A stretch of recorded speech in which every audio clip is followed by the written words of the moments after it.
Sa isang sworn affidavit, mag-asawang Diskaya inilantad ang pangalan ng mga kongresista, DPWH officials, at maging dating opisyal ng Malacanang na umano'y sangkot sa kickback sa flood control project. Ilan sa kanila ay sina Terence Calatrava, former Undersecretary of Office of the Presidential Assistant of the Visayas of the Philippines, Kong Roman Romulo of Pasig City, Kong Jojo Ang of Uswag Ilonggo Party List, Congressman Patrick Michael Vargas of Quezon City, Kong Juan Carlos Arjo Aitayde of Quezon City. Bago yan, huwag kalimutang mag-subscribe para sa maiinit na political expose. Nicanor Nicky Briones of Aga Party List, Congressman Marcelino Marcy Teodoro of Marikina, Congressman Florida Robes of San Jose del Monte, Bulacan, Congressman Leandro Jesus Madroño of Romblon, Congressman Benjamin Benji Agarao Jr., Congressman Florencio Gabriel Bemnoel of Anwaray Party List, Kong Leo de Ode Tariela of Occidental Mindoro, Congressman Reynan Arrogancia of Quezon Province, Kong Marvin Rillo of Quezon City, Kong Teodoro Haresco of Aklan, Kong Antonieta Yudela of Zamboanga, Sibugay, Kong Dean Asisio of Caloocan, Kong Marivico Pilar of Quezon City. Ayon pa sa mag-asawang Diskaya, napilitan kaming makisama sa kalakaran kahit labag sa aming kalooban. Sabi nila, dapat tanggapin namin ang realidad na dapat kaming magbayad sa mga pambabatas kung gusto po namin magpatuloy na magkaroon ng project sa gobyerno. Kaming ginamit ng mga nasa pwesto sa sistemang ito, wala kaming magawa dahil kung hindi kami makikisama, gagawa nila ng problema ang project na na-award sa amin sa narito ang buong detalye. Sorry.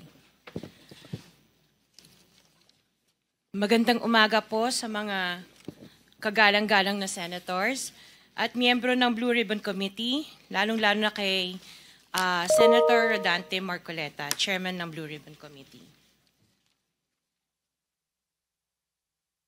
Ano to, joint statement ng namin mag-asawa. So I will read partial and then my husband will also read the other half of the sworn statement. So kami si Pacifico F. Diskaya II and Cesara Rowena Diskaya, mag-asawang nasa tamang edad, parehong Pilipino.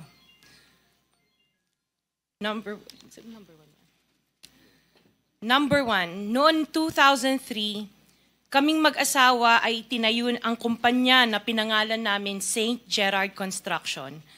Ipinarehistro namin ito sa DTI, nakakuha ng contractor's license at nagsimula na lumahok sa mga pribadong construction projects. Number two, kinalaunan nagsimula na rin kami na lumahok sa mga government projects. Natuklasan namin na hindi naging madali ang trabaho sa mga government projects. Madalas mahirap ang paniningil ng bayad at matagal bago kami mabayaran ng gobyerno. Number 4, hanggang dumating ang pagkakataon, lumapit sa amin ang isang kaibigan na si Voltaire Claveria at inalok kaming magkaroon ng proyekto sa national level gamit ang aming lisensya. Number 5, ipinakilala niya ang sarili niya na nagtatrabaho para sa isang congressman at nangakong kapag nagbigay kami ng pera ay makakakuha kami ng proyekto.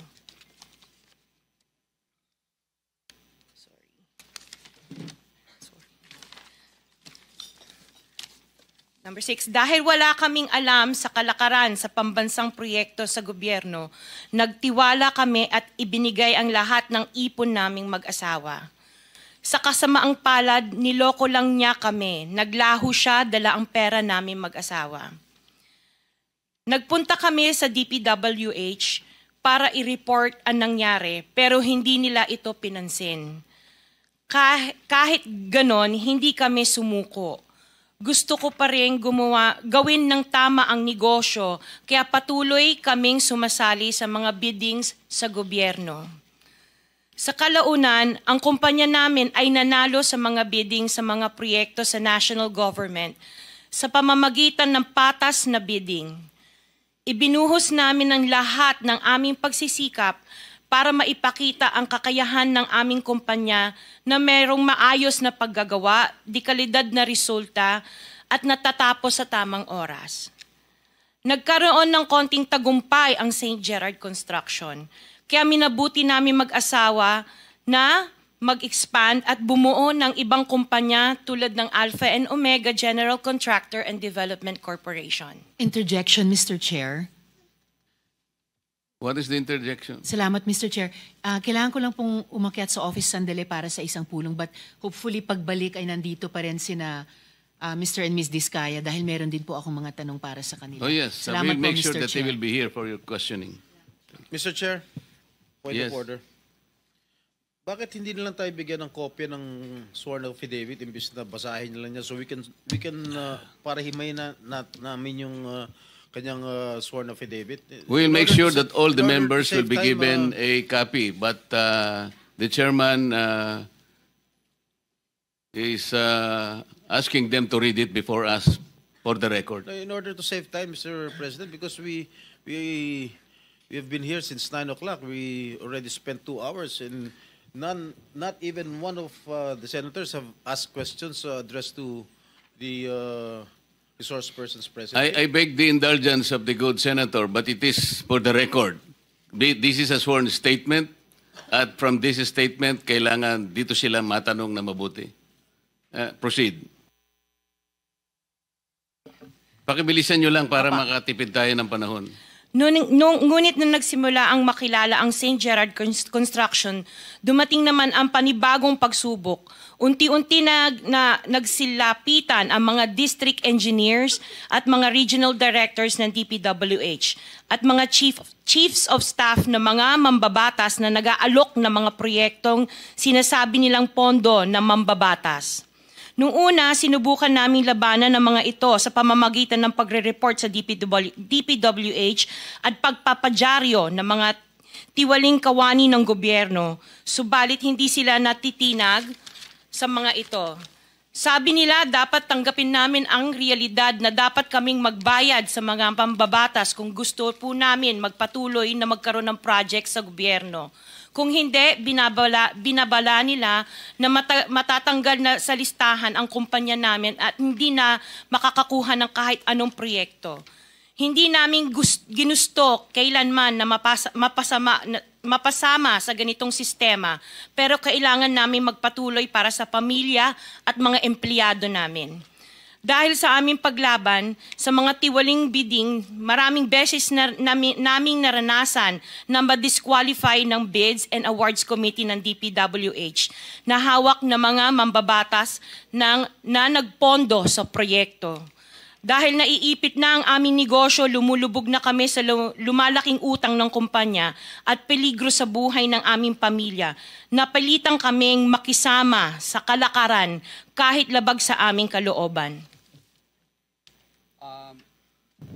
Magandang umaga po, Mr. Chair at kagalangan na senators at miyembro ng Blue Ribbon Committee, lalong-lalo po kay Senator Rodante Marcoleta.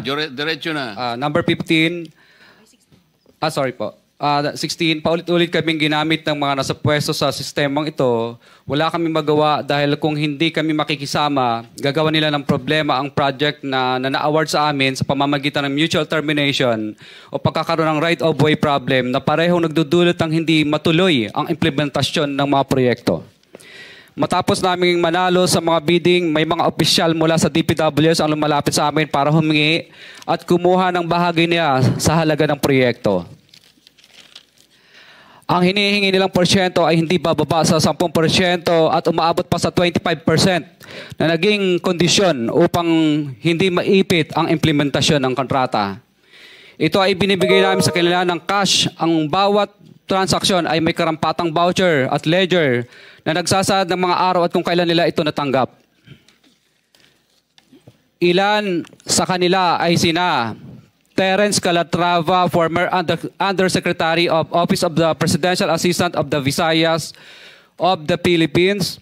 Kong Roman Romulo of Pasig City, Kong Jojo Ang of Uswag Ilonggo Party List, Congressman Patrick Michael Vargas of Quezon City, Kong Juan Carlos Arjo Aitaide of Quezon City, Nicanor Nicky Briones of AGA Party List, Congressman Marcelino Marcy Teodoro of Marikina, Congressman Florida Robes of San Jose del Monte, Bulacan, Congressman Leandro Jesus Madroño of Romblon, Congressman Benjamin Benji Agarao Jr., Congressman Florencio Gabriel Bem Noel of Anwaray Party List, Kong Leo de Ode Tariela of Occidental Mindoro, Congressman Reynan Arrogancia of Quezon Province, Kong Marvin Rillo of Quezon City, Kong Teodoro Haresco of Aklan, Kong Antonieta Yudela of Sambuanga, Sibugay,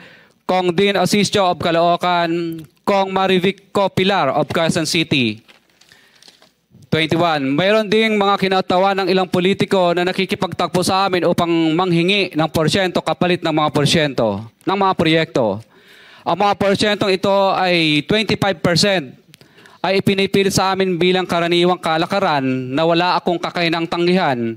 Ilan sa kanila ay sina Regional Director Eduardo Virgilio of DPWH Region 5, Director Ramon Ariola III of Unified Management UPMO, District Engineer Henry Alcantara, DPWH Bulacan First, Undersecretary Robert Bernardo, District Engineer Aristotle Ramos of DPWH Metro First, Pasig City, District Engineer Manny Bulusan of DPWH North, Manila Deo, District Engineer Edgardo C. Pingol of DPWH Bulacan Subdeo, District Engineer Michael Rosaria of DPWH Quezon Second Deo.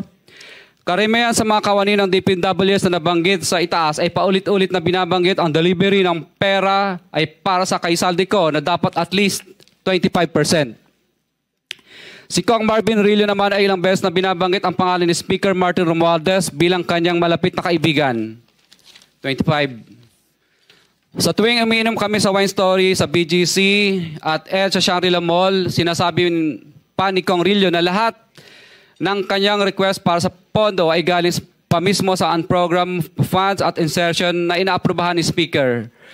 Ang tao ni Marvin Rillo na si Bogs Magalong ang pumupunta sa amin para kunin ang pera sa aming opisina o sa Wine Story.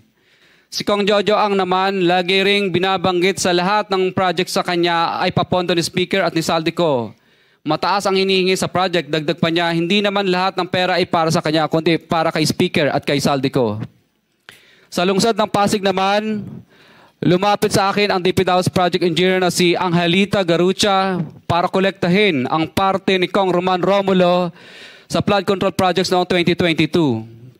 Number 28. Pagdating ng 2025, si District Engineer Aristotle Ramos ang sumunod na nagpakilala na bagman ni Kong Roman Romulo kung saan 30% ang kanyang hiningi ay para kay Kong Roman Romulo. Sinabihan ko kay D.E. Ramos na masyado namang mataas, ngunit sinabi niya na walang magagawa dito dahil pondo ito galing sa unprogrammed funds at insertion galing sa taas. Sa ilang pagkakataon, ang mga politiko na personal na inabutan ng halaga ayon sa hinihingi nilang porsyento mula sa proyekto. Ang pagbabayad na ito ay hindi naman kagustuhan kundi isang hakbang na ginawa namin dahil sa matinding panggigipit. Ilan sa kanila ay sina Kong Antonieta Yudela kasama ang kanyang asawa, Kong Marvin Rillo of Quezon City, Kong Nicky Briones of AGA Party List, Arturo N. Ataide, ama ni Kong Arjo Ataide, Kong Florencio Gabriel Bem Noel of Anwaray Party List, Kong Leandro Jesus Madroño of Romblon, Kong Benjamin Benji Agarao Jr. Bagamat naging matinding pagsubok ang kabawasan ng pondo na nakalaan sa proyekto, pilit at matapat naming sinusunod ang bawat espesifikasyon na nakasaad sa Program of Works na nakasaad sa proyekto ng DPWH.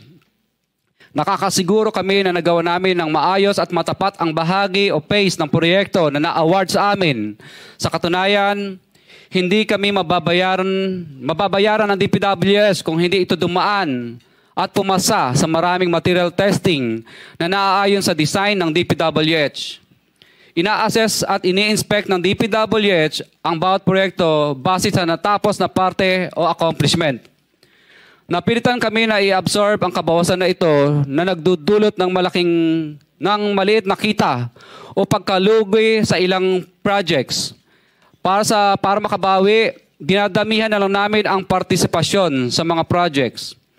Taliwas sa mga lumalabas na may mga impormasyon sa publiko, hindi kailanman kami gumawa ng ghost projects. At masugid kaming nag-i-inspect sa lahat ng aming mga natapos na projects. Handa po kaming tumistigo ng walang pilit at kusang loob bilang state witness at sabihin ang lahat ng nangyayaring katiwalaan ng Kamara, DPWH at iba pang mga kawani ng gobyerno upang gawin ang tama. Kami ay lubos na humihingi ng tulong sa Senate Blue Ribbon Committee na pinamumunuan ng buting Chairman Senator Dante Marcoleta at kay President Bongbong Marcos para sa proteksyon at seguridad ng aming pamilya. Ang salaysay na ito ay kusang loob namin ginawa at walang sino mang pumilit na gawin ito. Sa katotohanan ng lahat ay nilagdaan namin ang salaysay na ito ng kusang loob at walang pumipilit. Sign, Pacifico of Vizcaya, nagsasalaysay. Malaking tanong ngayon, mananagot ba ang mga makapangyarihan? Huwag kalimutang mag-subscribe para sa maiinit na political expose.